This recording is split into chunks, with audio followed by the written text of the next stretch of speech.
오늘은 우리 다니엘서 우리 6장의 내용을 살펴보겠습니다. 다니엘서는 우리 12장까지 있죠. 다니엘서를 크게 나누어 보면 1장부터 6장까지 역사를 통해 보여주는 우리 하나님의 뜻이 있습니다. 그리고 7장부터 12장까지 계시를 통해 보여주시는 하나님의 뜻으로 우리가 나누어 살펴볼 수가 있습니다.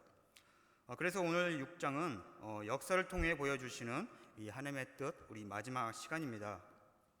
우리 성도님들뿐 아니라 우리 교회에 다녀본 사람이라면 6장에 나오는 사자굴에 갇혀서 구원받은 우리 다니엘 이야기를 너무나도 잘 알고 있을 겁니다. 그렇다고 해서 이 다니엘서는 다니엘 한 사람의 믿음을 높이 사서 그의 믿음을 드러내기 위해서 기록된 책이 아닙니다. 하나님의 뜻이 어떻게 이루어지는지 책에서 보여주는데, 그 하나님의 뜻이 다니엘 같은 우리 인물을 통해서 보여주는데 목적이 있다는 것입니다. 하나님의 뜻도 다니엘 같은 의인이 있기 때문에 이 땅에서 이루어져 나가는 것입니다. 그렇다고 해서 하나님께서 다니엘에게 모든 것을 계시하시고 말씀해 주셨기 때문에 다니엘이 하나님의 모든 뜻을 다 알고 있었던 것은 아닙니다. 역사적으로 앞으로 일어날 일들에 대해서 부분적으로 알게 하신 것이지 처음부터 모든 것을 알기 때문에 다니엘이 하나님을 신뢰하고 순종했던 것은 아닙니다. 성경에서 다니엘을 우리 의인이라고 하죠. 이런 사람들의 특징은 충성되다는 것입니다. 다니엘은 앞으로 하나님께서 무엇을 이루어 나갈지 모르지만 충성되게 따랐다는 것입니다. 다니엘이 바벨론에서 높은 지위에 앉게 될 거라는 거 다니엘은 몰랐습니다.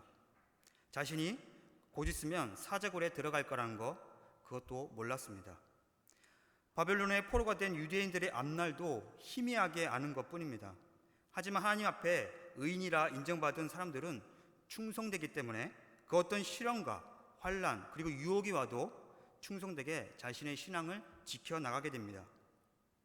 다니엘서 6장에서 다니엘의 나이가 벌써 90세가 넘은 거의 100세가 넘은 노인인데도 그의 믿음이 변함이 없이 충성됩니다. 그렇기 때문에 어떤 부와 명예와 유혹이 있어도 그것 때문에 흔들려서 자신의 어려움에 흠을 내지는 않는다는 것입니다.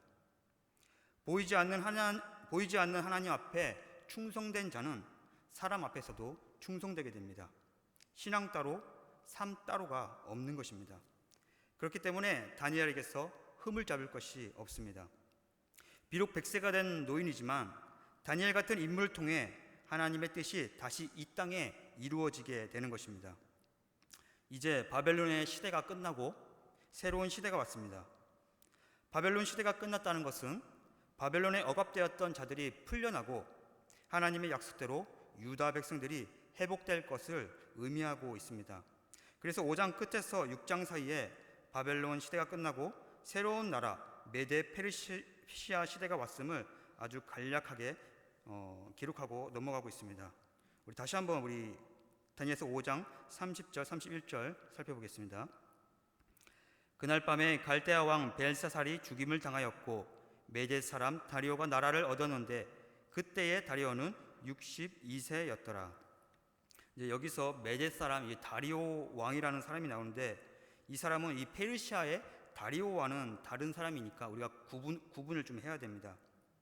그러니까 이제 바벨론은 갈대아인들에 의해서 다스렸던 86년의 기간이 끝나고 이제는 메데, 우리 세계사에서는 메디아라고 하죠. 메디아 사람이 다스리는 바벨론이 되는 것입니다. 성경에서는 이 아수르와 바벨론 나라가 주목되어서 그렇지 이 메데 나라도 강대국 중에 하나입니다. 아주 큰 나라였죠. 이 메데를 페르시아라는 작은 나라가 일어나더니 집어삼킨 것입니다. 페르시아에 우리가 아시다시피 고레스라는 인물이 일어난 것이죠. 이에 대한 역사는 우리 신구약 중간서를 우리 참고하시면 좋겠습니다. 아무튼 이 페르시아의 고레스, 이 키로스라는 인물이 자기 외할아버지의 나라 이 메데를 정복하고는 메데에 있는 자기 외삼촌과 함께 연합하여서 이제 메데 페르시아가 된 것입니다. 그리고 나서 바벨론도 삼키고 이집트도 삼키고 그 밑에 이디오피아까지 정복하여서 이디오피아로부터 지금의 이란을 넘어 우리 인도아까지 다 정복해 버리게 됩니다. 그리고 자기와 함께 연합하여 싸웠던 메대 나라의 이 외삼촌에게 바벨론 나라를 맡긴 것입니다. 그 외삼촌이 이 다니엘서 6장에 나오는 다리오 왕입니다. 그래서 페르시아라는 작은 나라에서 고레스라는 인물이 일어나 큰 나라들을 지배하며 대제국을 이루었다는 이야기가 이 다니엘서에는 기록이 안 되어 있기 때문에 우리가 이 신구약 중간서를 통해서 세계사를 간략하게 알고 우리 다니엘서를 읽게 되면 우리가 큰 도움을 얻게 됩니다. 그래서 다니엘서 6장에서는 고레스와 함께 연합하였던 다리오가 이 바벨론을 다스리는 내용이 나오는데, 그 첫 해, 그러니까 다리오가 바벨론의 왕이 되고 고레스가 페르시아 제국의 황제가 된 그 첫 해에 무슨 일이 일어나냐면요, 고레스가 이 유대인들에게 특별한 혜택을 주죠. 그리고 그들에게 자유를 선포하고 예루살렘으로 돌아갈 수 있도록 이 칙령을 내리게 됩니다. 우리가 그 칙령을 이 고레스 칙령이라고 하죠. 그 칙령에 대해서 우리가 간략하게 살펴보려고 하는데요. 우리 역대하 36장 22절을 한번 찾을 수 있는 분은 한번 찾아보시기 바랍니다. 역대하 36장 22절 709페이지죠. 제가 읽어보도록 하겠습니다. 바사의 고레스 왕 원년에 여호와께서 예레미야 입으로 하신 말씀을 이루시려고 여호와께서 바사의 고레스 왕의 마음을 감동시키심에 그가 온 나라에 공포도 하고 조서도 내려 이르되 바사 왕 고레스가 이같이 말하노니 하늘의 신 여호와께서 세상 만국을 내게 주셨고 나에게 명령하여 유다 예루살렘의 성전을 건축하라 하셨나니 너희 중에 그의 백성된 자는 다 올라갈지어다. 너희 하나님 여호와께서 함께 하시기를 원하노라 하였더라. 여기서 이 고레스가 한 가지를 깨닫게 됩니다. 자기가 이렇게 승승장구하며 천하를 얻은 것이 다 하나님께서 주신 것이라는 것을 이 고레스가 깨닫게 됩니다. 누가 고레스에게 이런 진리를 심어 주었겠습니까? 아마도 우리는 다니엘이라고 짐작해 볼 수가 있습니다. 바벨론 왕들에게 늘 하던 메시지를 이번에는 고레스 왕에게도 전하여서 깨닫게 하는 것입니다. 그런데 이런 메시지가 이미 벌써 150년 전에 앞서서 기록되어 있습니다. 이사야서 우리 45장 내용을 우리 한번 살펴보겠습니다. 이사야서 45장 1절에서 7절 말씀입니다. 우리 1023페이지죠.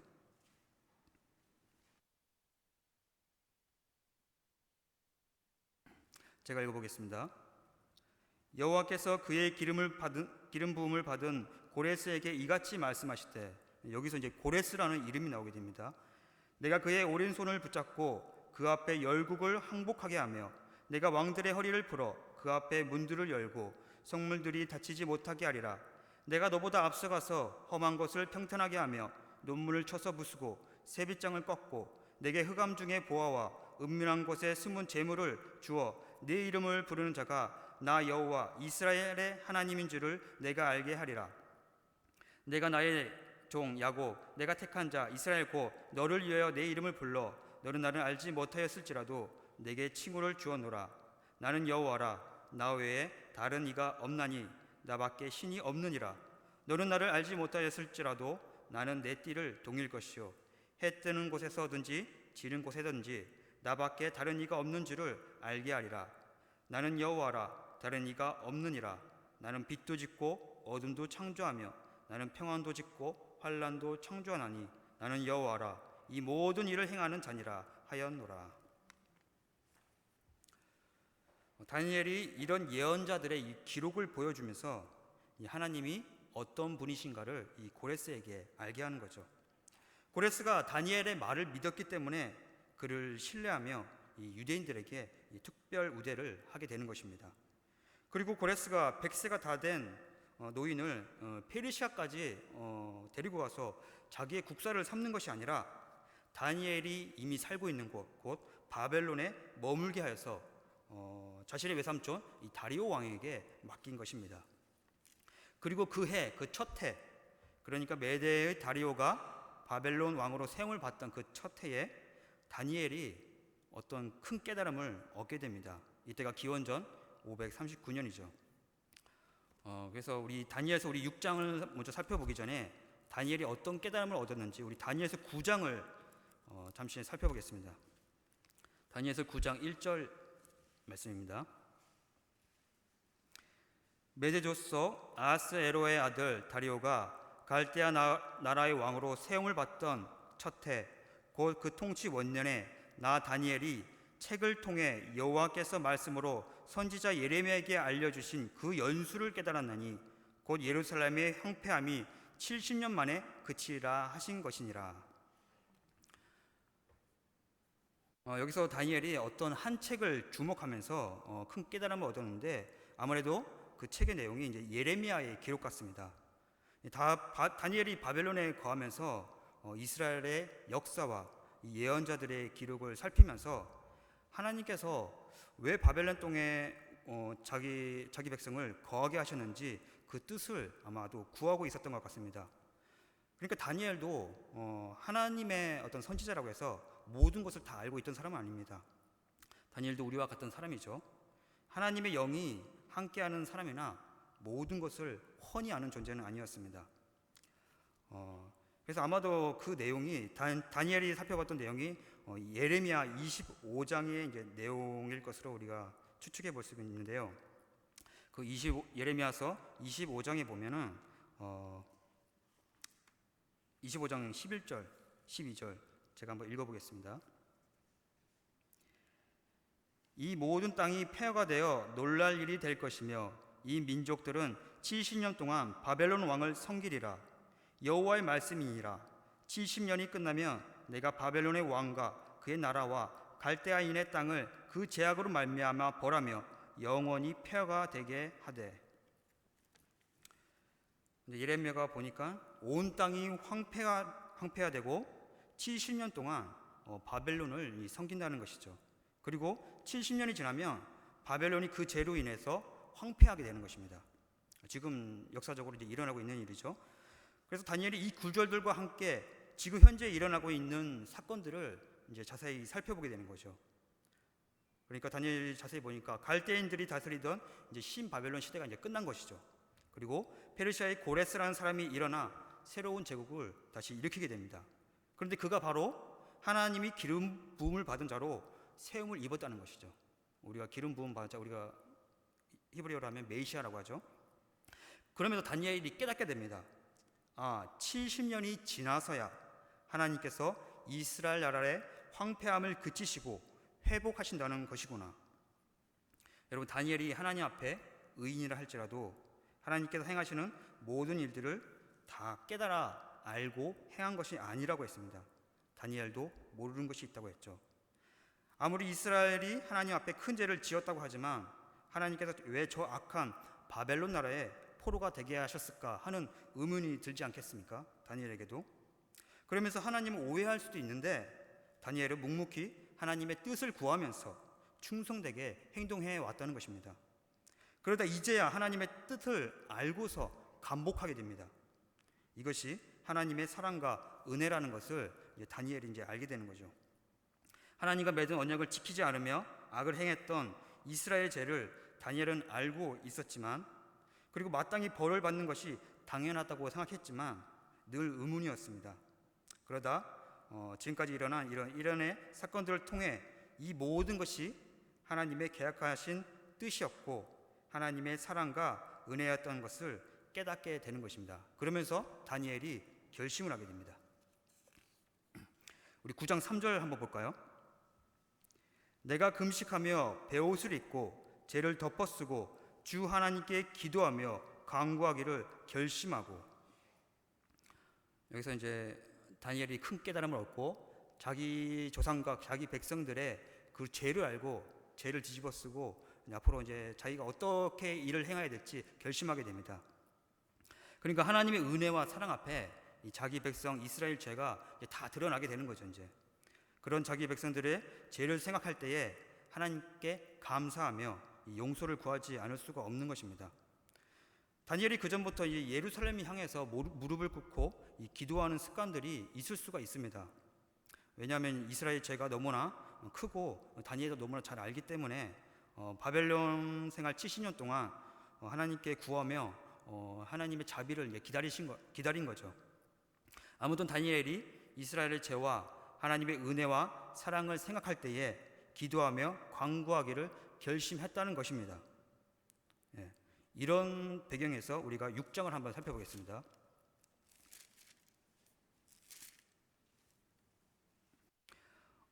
다니엘서 6장 1절 말씀입니다. 다리오가 자기의 뜻대로 고관 120명을 세워 전국을 통치하게 하고 또 그들 위에 총리 셋을 두었으니 다니엘이 그 중에 하나이라. 이른 고관들로 총리에게 자기의 직무를 보고하게 하여 왕에게 손해가 없게 하려 함이었더라. 여기서 이제 메대 사람 이 다리오 왕이 어느 정도 이제 정치적 구상을 이제 해놓은 것이죠. 그래도 이제 이 다리오가 메대 나라의 왕자였지 않습니까? 이제 정치적 경험도 있고 지금 나이가 62세입니다. 예. 그래서 이제 자기의 뜻대로 이 바벨론을 120개의 이 지방 구역으로 나누어 버립니다. 그리고 그 위에 지방 장관을 두고 그 위에 또 총리 셋을 두었다고 하는데 다리오가 이렇게 했던 목적은 자기에게 이 손해가 없게 하려고 이렇게 조직을 했다는 것이죠. 여러분들도 아시다시피 어떤 지방의 장관들이 있으면 어떤 장관들이 이 부정부패를 일삼는 자들이 있습니다. 그리고 총리들에게 이렇게 뇌물을 주고 더 많은 이익을 이제 챙겨가려고 할 때에 이때의 왕에게 손해가 갈 수 있는 것입니다. 그래서 이런 뇌물이나 유혹 앞에서도 왕을 일해서 충성되게 일할 사람을 왕이 원했던 것입니다. 그래서 이 3절에 보면은 다니엘에 대해서 이제 표현했는데 이제 다니엘은 충성되기도 하지만 이제 마음이 민첩했다고 합니다. 여기서 원래 이 히브리어 원어에는 마음이라는 단어가 없습니다. 여기서는 마음이 아니라 루아흐, 이제 영이죠, 영. 그래서 여기서 마음이 민첩하다는 뜻보다는 이 사람이 영이 비범하다, 영이 뛰어나다고 우리가 해석해 보면 다니엘이 어떤 사람인지를 알게 되는 것입니다. 우리가 다니엘을 하면 다니엘은 어떤 사람인지 바벨론 왕이 늘 표현했었죠. 그 안에는 신들의 영이 있다고 했습니다. 그러니까 사람 위에 뛰어난 지혜가 있다는 것이죠. 그래서 다리오도 그런 다니엘의 인물됨을 알고 그를 총리로 세웠던 것입니다. 6장 4절입니다. 이에 총리들과 고관들이 국사에 대해서 다니엘을 고발할 근거를 찾고자 하였으나 아무 근거, 아무 허물도 찾지 못하였으니 이는 그가 충성되어 아무 그릇됨도 없고 아무 허물도 없음이었더라. 다니엘이 하나님의 사람으로서 그 뜻을 쫓아 일할 때에 항상 방해가 있는 것이죠. 다니엘같이 충성되고 흠이 없는 사람이 하나님의 일을 할 때 더 큰 방해가 있습니다. 우리 지난번에도 말씀드렸지만 우리 역사라는 것은 우리 성경 안에 비추어 봐야 우리가 올바른 역사관을 가질 수 있다고 말씀드렸습니다. 왜냐하면 역사에는 하나님의 뜻을 이루려는 사람들의 역사가 있는가 하면 방해하는 역사가 있기 때문입니다. 하나님의 뜻을 위해 일하는 사람에게 더 큰 방해와 시험이 있다는 것입니다. 그러니 쉽게 낙심하거나 주저앉으면 안 되는 것입니다. 그래서 다니엘도 그런 것들을 알고 있기 때문에 웬만한 방해와 시험 가지고는 다니엘을 넘어지게 할 수가 없는 것입니다. 5절입니다. 그들이 이르되 이 다니엘은 하나님의 율법에서 근거를 찾지 못하며 그를 고발할 수 없으리다 하고, 그래서 다니엘의 상과 그의 행하는 국사에 대해서는 아무 흠을 찾아볼 수가 없기 때문에 그의 신앙심을 가지고 한번 흠을 내보겠다는 것입니다. 그런데 여기서 우리가 잘 생각해 봐야 되는 게 지금 이 음모를 꾸미는 자들이 다니엘의 신앙심을 시험해 보는 것이 아닙니다. 다니엘의 신앙심이라는 것은 그의 목에 칼이 들어와도 변치 않는 충성된 신앙심을 가지고 있다는 것을 이들이 알기 때문에 오히려 그 점을 이용해서 특별법을 만들었죠. 이런 금령을 만들어서 다니엘을 없애보겠다는 그런 음모였습니다. 당연히 다니엘이 왕의 법보다 자신의 신앙을 지킬 것을 알기 때문이죠.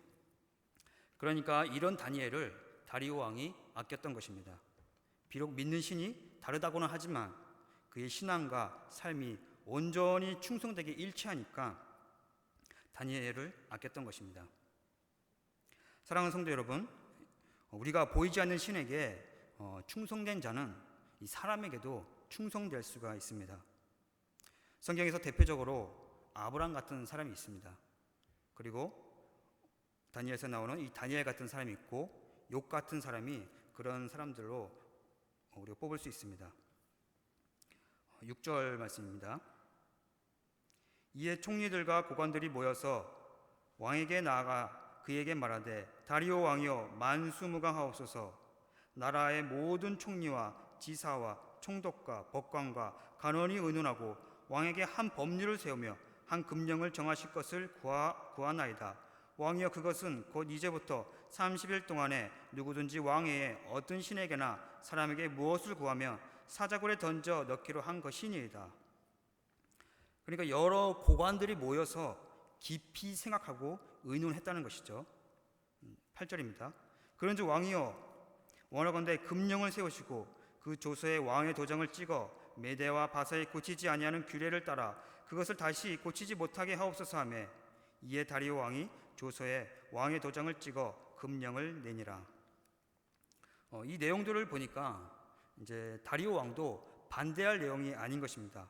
오히려 이 정권을 잡은 초반에 확실히 이제 질서도 잡을 수 있고 이 다리오 왕의 이 권위도 높일 수 있는 것이죠. 그래서 다리오 왕은 이제 자신의 도장을 이제 찍은 것입니다. 그런데 딱 한 사람 마음에 걸리는 사람이 있습니다. 바로 다니엘이죠. 다니엘은 하나님의 은혜와 사랑을 깨닫고 기도하며 간구하기를 결심했는데 이런 결심이 며칠 사이에 무너진다면 충성된 다니엘이 아니겠죠. 그런데 다리오 왕은 설마한 겁니다.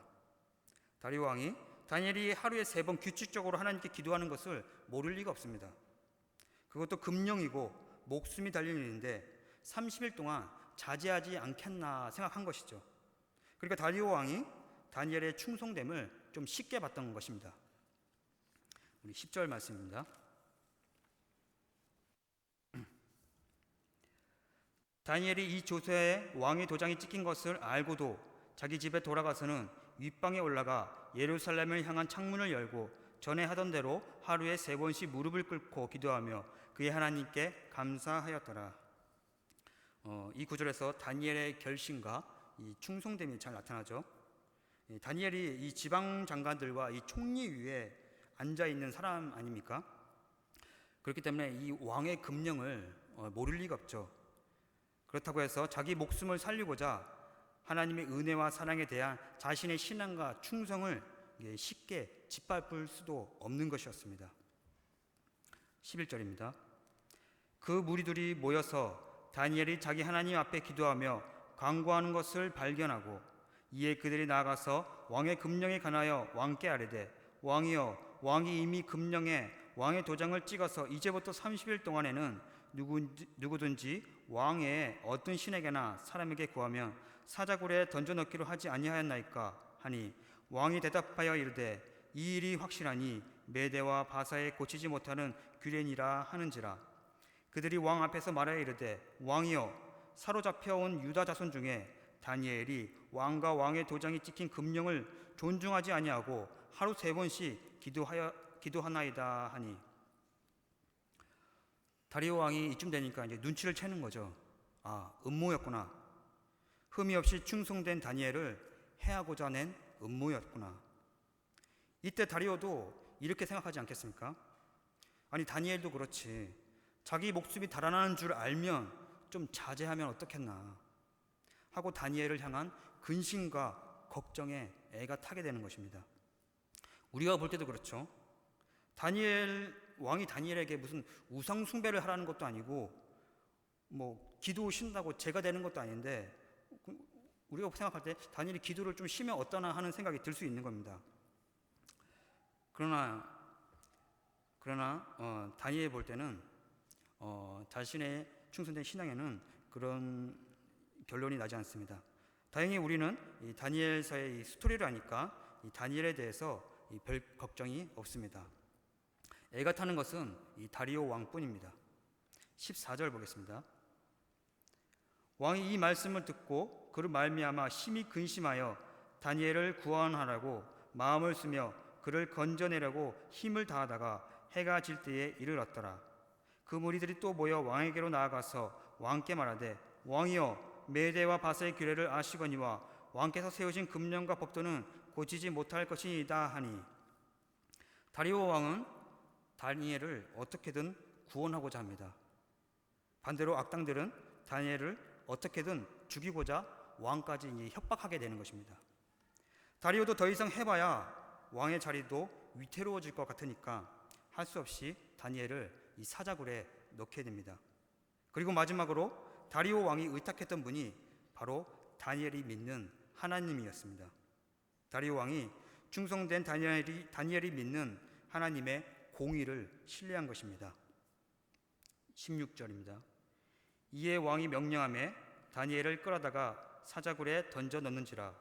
왕이 다니엘에게 이르되, 내가 항상 섬기는 너희 하나님이 너를 구원하시리라 하니라. 이에 돌을 굴려다가 굴 어기를 막으며 왕이 그의 도장과 귀족들의 도장으로 봉하였으니 이는 다니엘에 대한 조치를 고치지 못하게 하려 함이었더라. 왕이 궁에 돌아가서는 밤이 새도록 금식하고 그 앞에 오락을 그치고 잠자기를 마다하니라. 그래서 다리오 왕이 다니엘을 위해서 할 수 있는 것은 다 해보는 것입니다. 여러분, 왕이 자기 신하를 위해 금식하고 철야했다는 이야기를 들어본 적 있으십니까? 그만큼 다니엘에 대한 애정과 신뢰가 컸다는 것입니다. 그리고 다니엘이 믿는 하나님을 신뢰하며 그분의 공의를 바라고 있습니다. 19절입니다.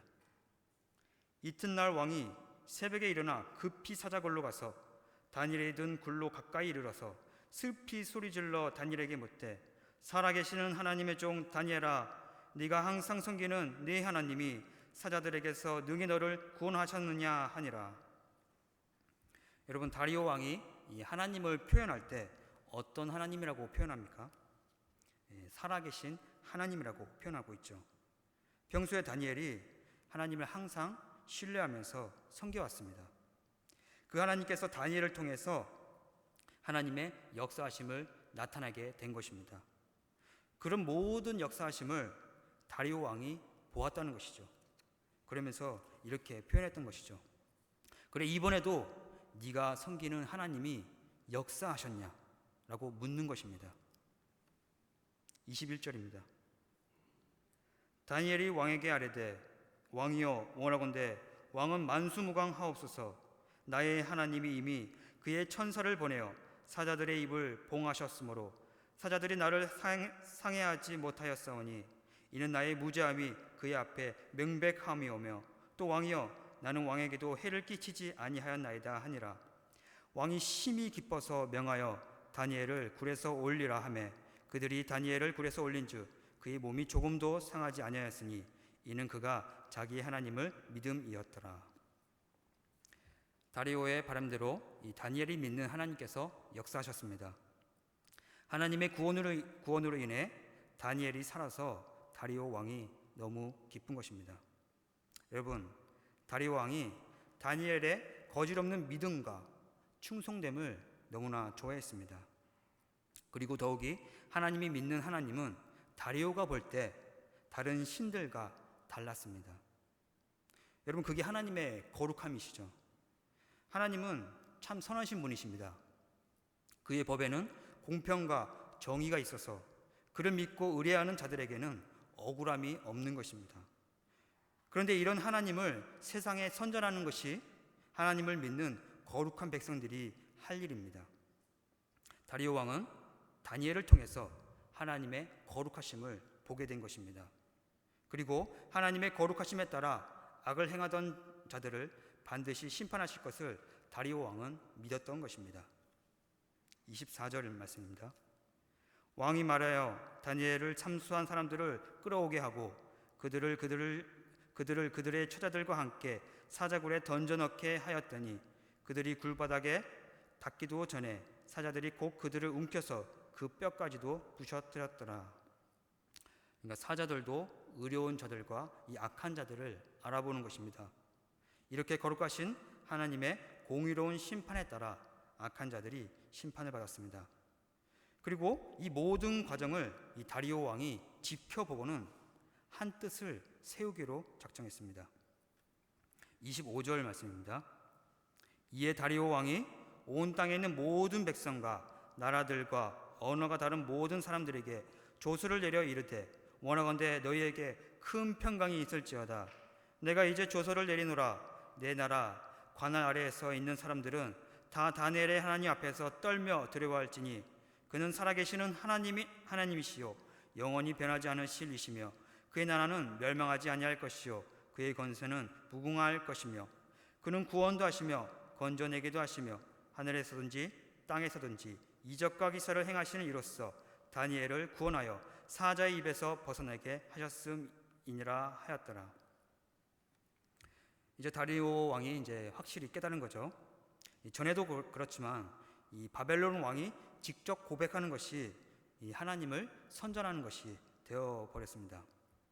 그리고 다리오 왕이 큰 깨달음이 있어서도 그렇지만 또한 바벨론 이 온 땅 위에 이 다니엘과 그가 믿는 하나님을 세워서 자신의 뜻을 이루기 위함도 있습니다.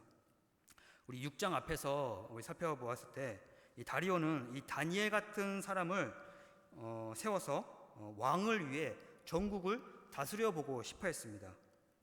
그러나 다니엘을 시기하고 방해하는 자들이 있었던 거죠. 그러니 다니엘이 잡혀온 유대인들이라고 깔보는 자들이 그런 생각을 가지지 못하게끔 이참에 다니엘과 다니엘의 하나님을 두렵게 떨게 만든 것입니다. 이런 다리오의 뜻을 위한 것도 있지만 또한 동시에 이 바벨론과 이 페르시아 나라의 이 유대인들에 대해서 주목하게 되는 것입니다. 유대인들 중에도 이런 인물들이 있게 된다는 것을 알게 되는 거죠. 고레스 칙령에 의해서 70년 만에 예루살렘에 돌아간 이 유대인들이 있습니다. 그리고 대부분 많은 수가 돌아가지 않고 이 바벨론과 이 페르시아에 머물러 있게 됩니다. 이 대표적인 인물들이 에스라, 느헤미야 같은 사람이 있고요. 또한 에스더, 이 모르드게 같은 사람들이 이 페르시아에서 남아서 활동하게 되는 것입니다. 그래서 다니엘이라는 이런 인물은 이런 새로운 시대를 준비하는 데 있어서 쓰임을 받게 되는 것이죠. 만약에 유대인들이 예루살렘만 틀어박혀서 살고 있다고 해보십시오. 그러면 복음이 땅끝까지 퍼지기 어렵습니다. 온 세상에 유대인같이 정말 인물 같은 인물들이 흩어져서 살기 때문에 그들을 통하여서 하나님의 복음이 땅끝까지 전파가 될 수 있는 것입니다. 어쩌면 이 다니엘 같은 사람이 바벨론에서 그 길을 준비한 사람이 아닐까 하는 생각이 드는 것입니다. 여러분, 100세가 다 된 어른이 꼭 사자굴까지 들어가야 했겠습니까? 그러니까 다니엘은 젊으나 나이가 드나 하나님의 뜻을 위해서라면 한결같이 충성됨으로 사자굴까지 들어가게 된 것입니다. 28절입니다. 이 다니엘이 다리오 왕의 시대와 바사사랑 고레스 왕의 시대에 형통하였더라. 그래서 적어도 이 다니엘이 이 다리오와 이 고레스 시대에 형통하면서 영향력을 미칠 수가 있었습니다. 이 다니엘이 이 신바벨론 시대부터 이 메데 다리오가 왕으로 있던 시대에 참 많은 일을 해왔죠. 바벨론 포로 생활을 시작으로 이 고레스 칙령이 내려지기까지 하나님께서 어쩌면 다니엘의 덕을 많이 본 것입니다. 이렇게 수고한 다니엘이 고레스 칙령이 내려진 후 1차, 2차, 3차 귀환 때에 예루살렘으로 돌아갔다는 기록이 없습니다. 다니엘도 고향으로 얼마나 돌아가고 싶겠습니까? 하지만 다니엘은 아마도 포로 귀환 때에 예루살렘으로 돌아가지 않는 사람들을 위해서 끝까지 사역하다가 페르시아 엘람의 수산이라는 곳에 묻힌 것 같습니다. 거기 보면 다니엘의 무덤이 있습니다. 이렇게 해서 1장부터 6장까지 역사 속에서 말씀하시는 이 하나님의 뜻들을 우리가 살펴보았습니다.